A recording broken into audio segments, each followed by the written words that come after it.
আজ ঢাকায় মাননীয় প্রধান উপদেষ্টা মহোদয়ের ডাকে বাংলাদেশের বিভিন্ন ধর্মের নেতৃস্থানীয় ব্যক্তিবর্গ তারা উপস্থিত হয়েছে এবং মাননীয় প্রধান উপদেষ্টা মহোদয় আমাদের দেশকে দুর্নাম করবার জন্য, আমাদের প্রিয় মাতৃভূমিকে দুর্নাম করবার জন্য মুসলমানদের সহনশীলতার যে ঐতিহ্য আছে এই দেশে,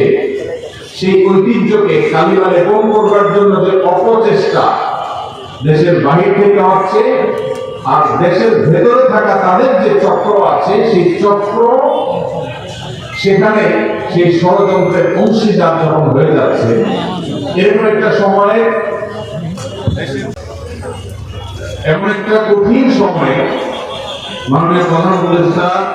ওলামায়ে কেরামকে ডেকেছেন। এদিকে আমার আজকে আসনের রাষ্ট্রে আসার কথা বিকাল ৩টায়, যখন রাষ্ট্রের এই গুরুত্বপূর্ণ কাজ যেখানে আমরা ঐক্যবদ্ধ আছি কিনা এই বার্তাটা দেওয়া গুরুত্বপূর্ণ। আমাদের বিষয়ে আমাদের পার্শ্ববর্তী দেশের বিভিন্ন ভুইফোড় গণমাধ্যম না বলে বলতে হবে বিভিন্ন প্রচার মাধ্যম, বিভিন্ন ইউটিউবার, তারা যখন আমাদের এই প্রিয় স্বদেশ, আমাদের প্রিয় ছোট্ট মাতৃভূমি, যে মাতৃভূমিতে আমরা এদেশের মুসলমানরা তাদের ধৈর্য এবং সহনশীলতা দিয়ে তারা এদেশের অন্যান্য ধর্মাবলম্বী ভাইদেরকে বোনদেরকে আগলে রেখেছেন, তাদেরকে এখানে নিজেদের মতো করে বেড়ে ওঠার পূর্ণ স্বাধীনতা এখানে মুসলমানরা প্রত্যেকে যার যার থেকে দেওয়ার চেষ্টা করে চলেছে। মুসলমানদের এই ঐতিহ্য, তাদের এই সুনাম, তাদের এই সুন্দর আচরণ, তাদের এই ধর্মীয় সম্প্রীতিকে কালিমা লেপন করার যে চেষ্টা চলছে, সেই চেষ্টাকে নস্যাৎ করবার জন্য, সেই অপচেষ্টাকে নস্যাৎ করবার জন্য এবং মুসলমানদের মধ্যে যে উদারতা রয়েছে অন্যান্য ধর্মাবলম্বীদের ব্যাপারে সে বিষয়ে বার্তা দেওয়ার জন্য, অন্য ধর্মাবলম্বী যারা দেশে আছেন তারা যে আসলে ভালো আছেন, তাদের ব্যাপারে যে প্রপাগান্ডা চালানো হয় সেগুলো যে মিথ্যা এবং গুজব,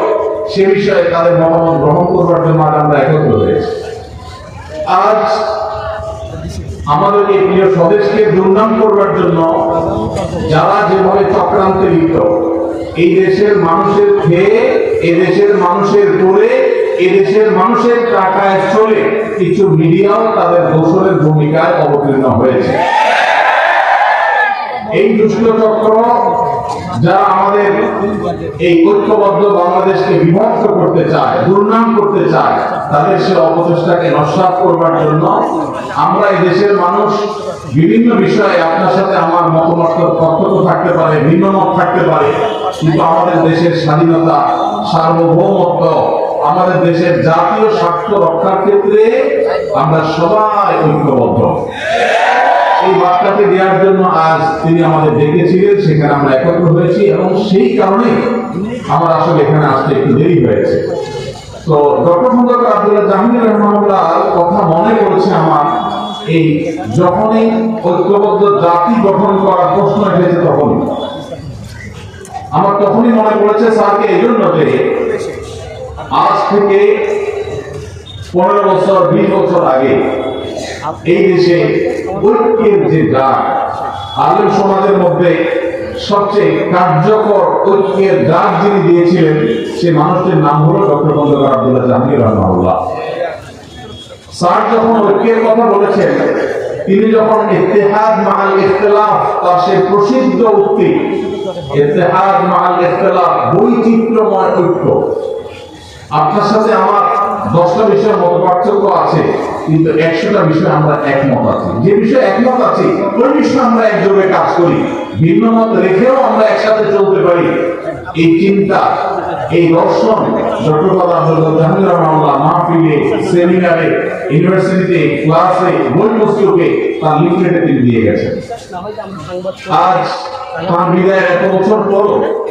জাতি যখন ঐক্যবদ্ধ হওয়ার প্রয়োজন দেখা দিয়েছে, আমাদের জাতীয় স্বার্থে ভিন্ন ভিন্ন মতের মানুষ হলেও আমরা যখন ঐক্যবদ্ধ হওয়ার প্রশ্ন এসেছে, তখন ডক্টর খন্দকার আব্দুল্লাহ জাহাঙ্গীর রহমানুল্লাহর নাম সবার আগে মনে পড়েছে। কারণ এই সেই মানুষ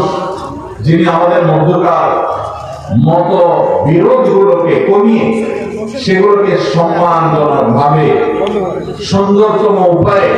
মত ভিন্নতার একটা প্রশংসনীয় জায়গায় আনার চেষ্টা করেছেন। আল্লাহর বান্দা তার সারা জীবন চেষ্টা করেছেন এই বিষয়ে। আল্লাহ রাব্বুল আলামিন তার কবরকে নূরান্বিত করে দিন।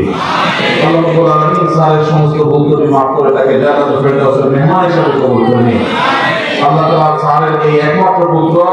এবং স্যারের প্রতিষ্ঠিত আস-সুন্নাহ ট্রাস্টের চেয়ারম্যান মহোদয়কে আল্লাহ তাআলা স্যারের মতো যোগ্যতা সম্পন্ন মানুষের উপর মঞ্জুর করে দিন।